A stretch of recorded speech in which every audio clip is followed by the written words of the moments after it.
In the year 10,191, where humanity was divided into different planets and formed nations on them, each nation has houses that an appointed duke ruled over. All of them are ruled by an emperor named Shaddam Carino. One planet, known as Arrakis, is a desert where a precious substance called spice is produced. Not only is spice believed to have many benefits for humans, but it is also the only thing that makes interstellar travel possible. Because of the value spice has, all of the houses want to rule over Arrakis. However, it is up to the Emperor to decide who gets to rule Arrakis. For a very long time, the Harkonnens, who came from a planet known as Gedi Prime, ruled Arrakis under the iron fist of their cruel Duke Baron. The movie begins with a freeman, a native of Arrakis, Chani, narrating that they were ruled by the outsiders, the Harkonnens. However, one day, due to the Imperial decree, they were sent back to Gedi Prime. Despite being left alone, the natives knew that it would not be long before the Emperor decided to send another dude to rule over them. The scene changes to another planet called Caladan, which is the homeworld of House Atreides. The Prince of Atreides, Paul, wakes up from a recurring vision he had been having of Arrakis and Chani. However, since Paul had never been to Arrakis, he did not know what to make of his visions. Later that day, he joins his mother, Jessica, for breakfast, and she asks him to practice his skills and demand water from her. It turns out that Lady Jessica was part of an elite clan of women known as the Bene Gesserit. The Bene Gesserit had advanced mental and physical capabilities that allowed them to manipulate people into doing their bidding, simply by demanding it from them. Paul struggles to use the powerful skills that his mother has taught him, but she assures him that these skills take time to master. Then Paul reads about Arrakis and the Freeman. He discovers that the Freeman had managed to survive despite the harsh temperature of the desert and giant sandworms, known as Shai Hulud. Due to their long exposure to spice, the Freeman had developed blue eyes and were deemed as dangerous.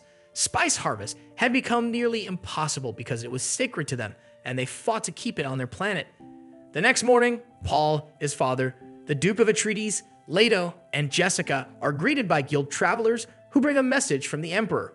They are informed that House Atreides will be taking control of Arrakis. Once Leto accepts the Emperor's decree, he uses his ring to stamp the paper, finalizing Atreides' decision to go to Arrakis. Elsewhere, Paul greets one of Atreides' finest warriors named Duncan and asks him if he is going to Arrakis, to which he replies that he is. At this point, Paul tells Duncan about his visions where he saw the warrior among the Freemen and later getting killed. Duncan brushes off Paul's concerns, leaving him with no choice but to go to his father with the same worries. His father reveals that the Emperor is trying to set the stage for war by giving Arrakis to Atreides. He claims that he does not want to control the Freemen, but rather form an alliance with them so that they can be an asset to Atreides.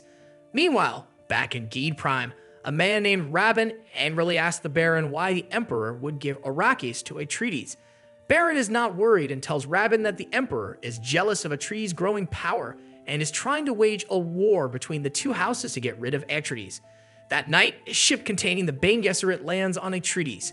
Paul is woken up by his mother, who tells him that her former teacher at the Bene Gesserit, Gaius Helen Monium, wants to talk to him about the visions he has been getting.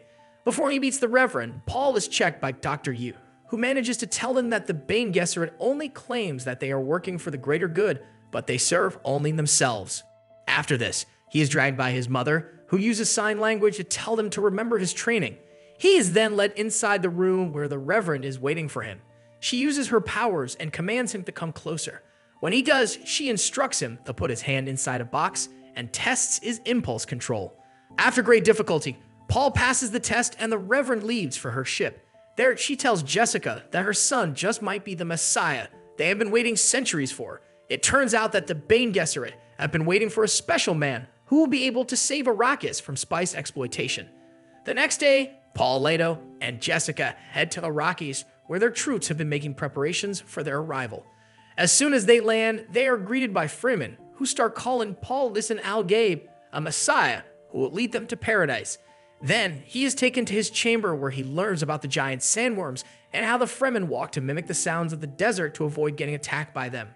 At that moment, a small deadly insect catches Paul's attention. Thanks to his training, he tries to avoid getting detected by the insect, but as it speeds up to reach Paul, he catches it and kills it. After some investigation, it is discovered that a Harkonnen was hiding inside the walls, intending to bring House Atreides down by killing its successor. At the same time, Gaius meets with the Baron and claims that she knows of his plans to attack Atreides. Since it was the Emperor's order, she cannot intervene. However, she asks Baron to keep both Paul and Jessica alive, and he agrees to the terms.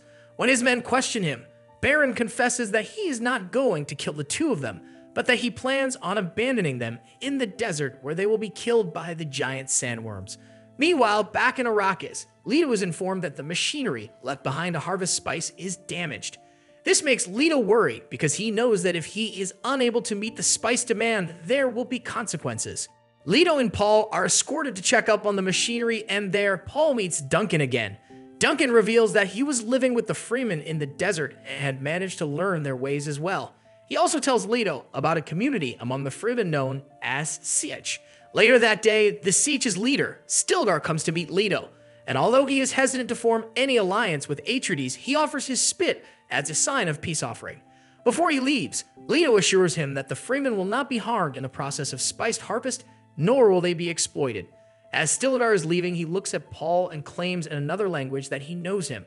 In the morning, Paul, Leto, and some of their men decide to visit the desert to see how spice is being harvested.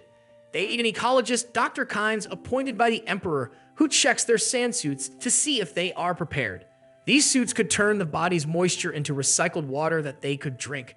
Dr. Kynes, too, believes that Paul is Lisan al-Gaib, but does not say anything to Paul. Once everyone is strapped in, they fly to the middle of the desert where harvester machine is at work. Suddenly, they notice a sandworm approaching the harvester and call a carrier to carry the machine away. However, the carrier is damaged as well and is unable to lift the harvester. Seeing this, Leto orders all the men on the helicopter to pick men from the harvester before the sandworm can kill him. As soon as they land, Paul and a few other men rush to help people onto the helicopters. Just then, Paul gets a whiff of the spice and gets another vision.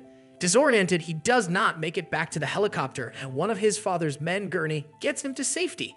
When he gets back, Dr. Yu predicts that Paul is allergic to spice, but he tells his mother that the spice made his vision clearer. He surprises her by claiming that she is pregnant. That night, Dr. Yu gives them sleeping pills, which causes them to go into a deep slumber. At the same time, an army of Sadukar, the deadliest soldiers of Barons, attacked Arrakis. Leto goes out to check what is going on, but he is subdued by Dr. Yu, who apologizes to him, saying that he had no choice since the Baron has his wife. He then takes Leto's ring off and tells him that he is inserting a tooth in his mouth, which when bitten will emit poisonous gas and kill everyone in the room with him. On the other hand, the Atreides army is caught off guard as the Sadukar attack and mercilessly kill everyone. They take Paul and Jessica after her and are about to drop them in the middle of the desert when Paul manages to use his skills and demands that they remove his mother's gag. As soon as she can speak, Jessica orders them to kill each other, and the two of them manage to escape. They find a backpack with a survival kit left by Dr. Yu, containing Leto's ring and a note telling them everything. Back in his home, Leto is stripped and tied to a chair in front of Baron. Baron goes on to kill Dr. Yu and is about to kill Leto as well, when he bites down on the tooth and poisonous gas fills the room, killing everyone, including him. Sometime later, Baron's men find him barely alive and help him recuperate. In the desert, Paul gets another vision of a great war spreading through the universe and realizes that he is now the Duke of Atreides. Not long after that, Duncan finds the two of them and with the help of Dr. Kynes, takes them to an old ecological station. They are soon followed by Baron's men and Duncan dies while protecting them. Dr. Kynes gets them on an aircraft, using which they escape, but she is killed before she can follow them. After a while of flying, Paul notices two enemy helicopters behind them, and to avoid getting caught, goes in the middle of a sandstorm.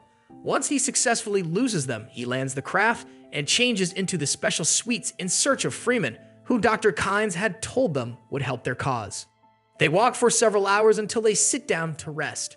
All of a sudden, Paul notices a sandworm headed their way.